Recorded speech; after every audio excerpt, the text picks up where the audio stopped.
Hola a todos. Lo prometido es deuda. Por lo tanto, aunque sé que puede crear un poco de polémica, tal y como os prometí, hoy vengo a hablaros de... ¿De verdad suenan mejor los vinilos y las cintas? Veámoslo. La llegada a partir de los años 80 del siglo pasado de los soportes de grabación de audio digital, tales como el disco compacto, CD, supuso un cambio más que radical en la industria y en nuestra forma de entender la distribución de contenidos musicales. Por fin teníamos entre las manos un formato de calidad que podría perdurar a lo largo del tiempo sin desgaste, con el uso y manteniendo todas sus propiedades intrínsecas. Sin embargo, aunque para una gran mayoría de usuarios la calidad ofrecida era y ha sido más que satisfactoria, rápidamente surgieron detractores desde los sectores más audiófilos que renegaban del digital, los CDs y de sus primeras implementaciones por ser de inferior calidad sonora que sus equivalentes en otros formatos como los populares discos de vinilo, de los cuales volveremos a hablar el próximo viernes, los cassettes y magnetófonos de bobina abierta o reel to reel. En los últimos años hemos asistido a una triste época de decadencia en la calidad de las grabaciones, todas ellas analógicas o digitales, magnificada principalmente por los archivos digitales compartidos en las primeras redes peer-to-peer, con las enormes compresiones en digital para poder ser descargados rápidamente y reproducidos en o por streaming. El MP3 y sus derivados se hacían con el mercado de masas muy a pesar de los aficionados y oídos más exigentes. Pero la resistencia audiófila estaba ahí para plantar cara y desde hace unos años han logrado que antiguos formatos analógicos renazcan entre las cenizas, argumentando una mayor calidad sonora y definición de la microinformación, cuidado, presente en sus pistas de audio. El primer formato en resucitar fue el vinilo, que parece que en los últimos tiempos también lo han hecho en las cintas de cassette. Los magnetófonos de bobina abierta, reel to reel, también están volviendo a retomar cierta cuota de mercado con fuerzas. Ha surgido todo un movimiento retro vintage por internet que aboga por estos antiguos formatos de cinta como el santo grial de la calidad sonora, y se venden tanto reproductores como cintas para grabar o con temas ya pregrabados por auténticas fortunas, auténticas barbaridades y animaladas. Y claro, después de ver y escuchar un montón de foros, recomendaciones, páginas en las que se venden, restauran estas reliquias, a uno le surgen sus dudas, la verdad, como he dicho en algún vídeo short. ¿De verdad se escucha mejor que los formatos digitales, el CD o los de alta definición como puedan ser el Super Audio CD, el DSD, el FLAC, el WAP, etc.? ¿Qué hay de cierto en las supuestas ventajas casi milagrosas que ofrecen estos formatos? Si me paso a estos formatos analógicos, ¿me mantendré en el nirvana de la calidad sonora o me quedaré como estoy hasta ahora, pero con menos dinero en mi bolsillo y en mi cuenta? Con una capacidad de almacenamiento bastante más que limitada que un CD convencional, los discos de vinilo resurgían hace unos años argumentando ventajas a veces un tanto esotéricas, pero que han calado en una gran parte del sector audiófilo. Para empezar, cualquier experto en el tema nos dirá que un vinilo o un magnetofón de bobina, a diferencia de un CD, registran absolutamente toda la información sonora musical, con todos sus armónicos y altas frecuencias, mientras que un CD pierde parte de esta información debido al muestreo digital, cosa que no comparto en absoluto, ya que el teorema de Nishkit-Shannon demuestra que es materialmente posible la reconstrucción exacta, insisto, exacta, de la señal original mediante una buena y correcta conversión analógico-digital.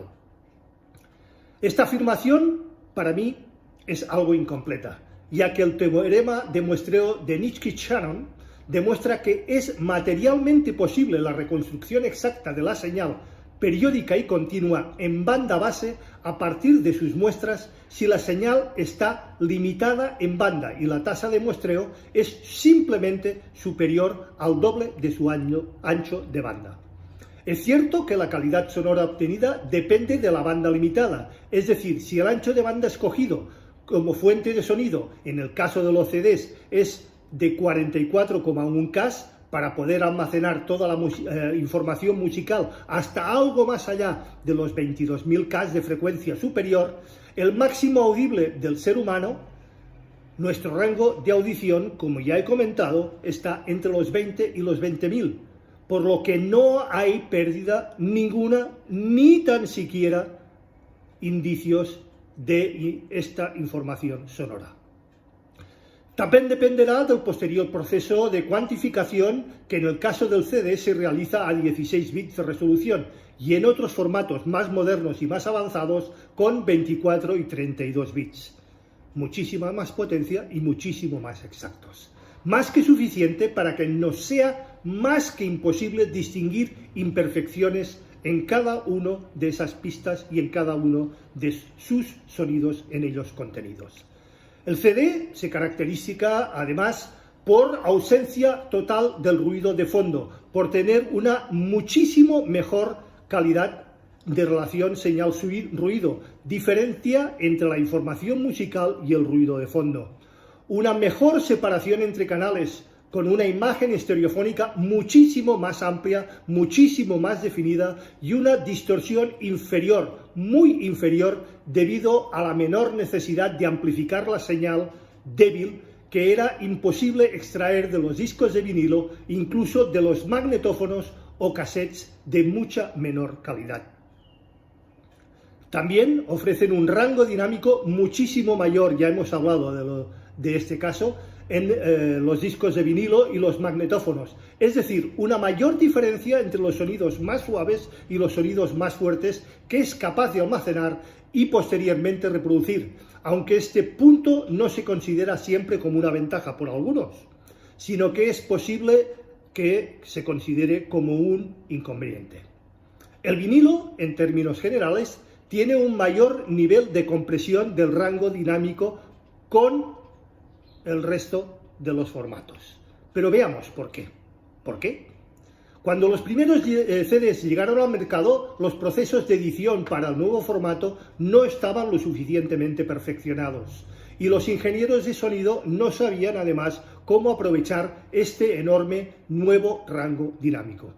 El resultado fue un audio con menos fuerza, con menos pegada y sobre todo con un volumen inferior al del vinilo y a las cintas, situación que se solucionó muy poco tiempo después, pero que dejó un amargo sabor de boca en muchísimos aficionados y sobre todo en el mundo audiófilo. El vinilo, en términos generales, tiene un mayor nivel de compresión del rango dinámico que el resto de formatos, debido a la forma en que se tienen que grabar los surcos en la superficie del disco, limitada tanto en profundidad como en anchura, propias limitaciones físicas. Esto supone que perdamos la sutileza y diferencia entre los sonidos más fuertes y los más suaves, algo que en la nueva ola de apasionados por los magnetófonos se ha sabido más que aprovechar en su favor, ya que el magnetófono ofrece más rango dinámico que los vinilos, cosa que mejora. Y es que a diferencia del vinilo, la cinta es capaz de recrear mucho mejor el rango dinámico original de una grabación sin tanta compresión y con la mejor gestión de agudos y las frecuencias graves. Argumentos que se unen a la mejor capacidad para trasladar el máster original sin ningún tipo de retoque, algo que en el vinilo no es posible, ya que hay que adaptarlo a este formato físico. Literalmente la grabación no tiene que poder salirse del surco y también por las propias limitaciones impuestas por las curvas RIA. Otro de los argumentos que están haciendo las delicias de los amantes de las cintas y los magnetófonos de precios realmente estratosféricos es la mayor durabilidad de las grabaciones con respecto a un disco de vinilo, claro, ya que si lo comparamos con un CD, no hay color, señores. El vinilo, como ya vimos en anteriores posts y volveremos a ver, no se comporta ni tiene la misma calidad, ni tiene las mismas prestaciones cuando lo abrimos de su estuche, cuando lo pinchamos por primera vez, que en la reproducción N, que en la reproducción 100, que en la reproducción 1000. El argumento es el siguiente: mientras que un vinilo es como un derivado de Misión Imposible, en el que tras cada audición esta da un paso más hacia atrás, cerca de la autodestrucción por el rodaje de la aguja simplemente en su superficie, un magnetófono de cinta no sufre de esos problemas, sufre de algunos otros. Y es verdad, pero solo a medias, ya que la cinta tiende a enrollarse, a deformarse, a desenrollarse, a pasar por una serie de cabezas lectoras, a magnetizarse, aunque poco. Van degradando cada vez que la utilizamos su información almacenada magnéticamente a cada escucha. Es cierto que no es un problema tan destacable como en el caso de los vinilos, pero está ahí, os lo aseguro, y hará que la calidad de la música no sea la misma en la primera audición, igual que en los vinilos, que en la audición N, que en la audición 100, que en la audición 1000. En este punto, cualquier audófilo amante de las cintas nos argumentará lo siguiente: bueno, lo que más nos has contado hasta ahora tiene cierto sentido, pero aún así los magnetófonos cuentan con un sonido más cálido, que llevan más las frecuencias medias y es mucho más agradable para la escucha que el vinilo, algo más frío y no tan gélido como los formatos digitales o los CDs. Bueno, pueden tener su razón. Y de alguna manera lo tienen, sobre todo si se compara el reproductor con un amplificador clásico a válvulas. También hemos hablado sobre ello. La clave está en la distorsión armónica introducida por el propio reproductor, el preamplificador y el amplificador, y sobre todo por las distorsiones armónicas de segundo orden. También hemos hablado de ellos. Básicamente lo que hacen es incorporar un defecto, en el que se añaden frecuencias armónicas, es decir, múltiplos enteros o submúltiplos de las frecuencias originales, a la señal original con mucha menor amplitud, pero lo suficientemente como para que éstas sean audibles. El efecto es una manera de entender por nuestras mentes ese sonido más agradable y cálido, que llena el espacio con rapidez, pero que en realidad no es más que una distorsión de la señal original que debería hacernos dudar de si estamos buscando realmente alta fidelidad o un sonido coloreado que se amolde a nuestros gustos ancestrales de escucha. Ese sonido cálido producido por la distorsión armónica es en realidad un cúmulo continuo de defectos técnicos. Hay que tener en cuenta que en un formato digital, con un mayor rango dinámico, mejor relación señal-ruido, sin distorsión ni ruidos de ningún tipo, ni mucho menos analógicos, como los siseos, los clics, la dilatación de la cinta, la magnetización de la cinta, los malos ajustes en nuestros tornamesas, de los cuales también he hablado, etc. Es más que posible el repicar el mismo con respecto a los formatos analógicos, añadiéndole que una producción en ese rango dinámico comprimido y en esos armónicos que tanto nos gustan, pero que en un vinilo o en una cinta no es posible replicar las características de limpieza, fidelidad de un formato digital, ni en el resto de ventajas como su durabilidad y su posibilidad de replicación al 100% exactos, además de muchas otras. ¿Merece entonces la pena apostar por estos formatos analógicos? Ante todo, no me malentendéis ni me malinterpretéis. Lo que hay en este post son argumentos técnicos de base y tecnológicos de bases sobre su calidad y su fidelidad y calidad sonora, que podemos poner sobre el papel para comparar cada uno de los formatos y plataformas de reproducción musical. Pero esto no quiere decir que necesariamente seamos menos listos o nos dejemos llevar por las modas al escoger cualquiera de los formatos anteriores, más viejos en este caso, o menos avanzados, o tecnológicamente más imperfectos. Lo que debe de primar, como siempre he dicho y siempre he reafirmado y no me cansaré de repetir, es nuestro gusto y nuestra sensibilidad auditiva. Si preferimos unas cálidas distorsiones de la cinta frente al frío sonido del CD, el volumen más fuerte de un vinilo frente a un CD con mayor rango dinámico y ese siseo de fondo, esos clics de fondo de las cintas y del vinilo frente al más que silencioso Super Audio CD, no hay nada de malo en ello. Nuestra forma de percibir la música es personal e intransferible y depende de nuestra experiencia pasada. Cómo nos iniciemos también en este mundillo y de cuáles fueron nuestros primeros dispositivos donde empezamos a escuchar, a percibir y a disfrutar de nuestra música y del sonido. De hecho, no os extrañe que algunos jóvenes de hoy en día, que han nacido o con debajo del brazo o en sus orejas el formato MP3,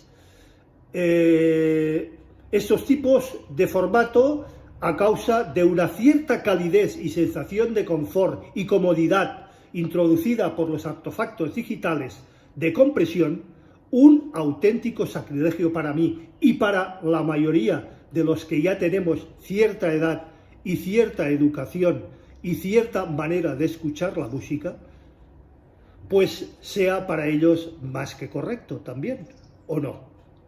Dicho esto, para valorar si merece la pena pasarse o no a uno de estos formatos retro de moda, debemos considerar otros muchos aspectos, y en especial la disponibilidad de contenidos y sus precios, señores. No hay la misma disponibilidad en vinilos y en cintas que en formato digital, y mucho menos de alta calidad y que sean apreciados por los grandes audiófilos. Si bien es cierto que en el mundillo del vinilo se han revitalizado mucho en los últimos años y tenemos a nuestra disposición multitud de reproductores de discos a precios razonables, vinilos de todos los precios, colores y calidades, y no podemos decir lo mismo en el caso de los magnetófonos ni de las cintas de carrete abierto o reel-to-reel. Los que actualmente podemos encontrar por internet se venden muchas veces como piezas de coleccionista y a precios realmente desorbitados. Y algo similar ocurre con las cintas, muy difíciles de encontrar y que pueden llegar a costar tranquilamente entre 200 y 450 euros sin ningún tipo de problemas, o más. Ya no hablemos de los discos audiófilos de primera pensada, de direct to disc, de Master Authentication y demás artilugios, que además, mira tú por dónde, han caído algunos de ellos en ciertas consideraciones un tanto, digamos, problemáticas. Además, a estos precios se le suman los del resto de componentes del sistema de sonido, que tendrán que estar, por supuesto, a la altura para extraer el máximo potencial posible de cada uno de ellos en nuestro equipo. Muy bien, pero vuelvo a insistir, ¿merece la pena? ¿O tendré una mejoría notable con respecto a los formatos de sonido de alta fidelidad digitales? Mi experiencia es que si la grabación está correctamente realizada, la mezcla está correctamente realizada y el mastering está en las mismas calidades, tanto en analógico como en digital, no vale la pena. Mi experiencia es que si esta grabación está correctamente realizada y adaptado al formato de almacenamiento, las diferencias sónicas son totalmente inapreciables y totalmente imperceptibles.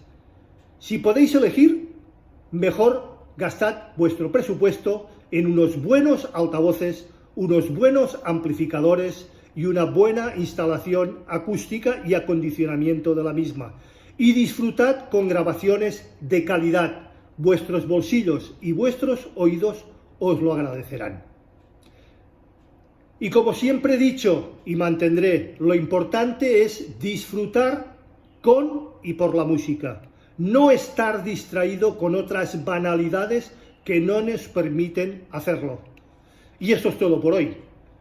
Que cada cual tome sus consideraciones, valoraciones y conclusiones, de las cuales me gustaría ver plasmada por escrito en mi canal. Quedo abierto, como siempre, a cualquier duda, pregunta, aclaración, sugerencia o cuestión por vuestra parte, que como bien sabéis, siempre será puntualmente respuesta. Recordad, si os ha gustado, dadle al like, por favor, es muy importante.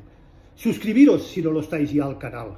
Acordaros de darle a la campanilla gris para que YouTube os avise de cualquier novedad en el canal. Gracias y nos vemos, si así lo creéis conveniente y oportuno, el próximo viernes en un nuevo capítulo de A las 8 estrenamos. Esta vez hablaremos del LP y también de un poquitín más de historia sobre él. Hasta entonces, feliz y musical semana. Nos vemos.